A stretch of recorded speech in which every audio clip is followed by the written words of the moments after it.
খুলনার দিঘলিয়ায় পরিত্যক্ত septic tank থেকে ২২ দিন বয়সী এক শিশুর মরদেহ উদ্ধার করেছে পুলিশ। মঙ্গলবার রাতে উপজেলার লাখোহাটি গ্রাম থেকে মরদেহটি উদ্ধার করা হয়। এ ঘটনায় অভিযুক্ত শিশুটির বাবা নাহিদুর রহমান শেখকে হেফাজতে নিয়েছে আইন শৃঙ্খলা বাহিনী। পুলিশ জানায় ১.৫ বছর আগে ওই গ্রামের মুর্শিদা আক্তার মৌকে বিয়ে করে নাহিদ। সন্তান জন্মের পর থেকে বাবার বাড়িতেই থাকতেন মৌ।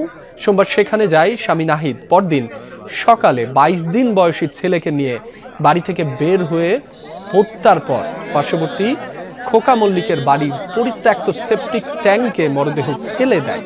ফিরে গিয়ে স্ত্রীকে ছেলের কাছে নিয়ে যাওয়ার আশ্বাসে মোটরসাইকেলে ঢাকার উদ্দেশ্যে রওনা হয়। পথে ফরিদপুর গিয়ে অসুস্থ বোধ করলে হাসপাতালে ভর্তি হয় নাহিদ। এ সময় স্ত্রী মৌয়ের সন্দেহ হলে স্বামী তার ছেলে হত্যা করেছে বলে অভিযোগ করে।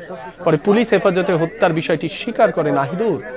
শিশুটির মরদেহ ময়নাতদন্তের জন্য খুলনা মেডিকেলের মর্গে পাঠানো হয়েছে। পুলিশের ধারণা পারিবারিক কলহের জেরে এ হত্যাকাণ্ড হয়েছে।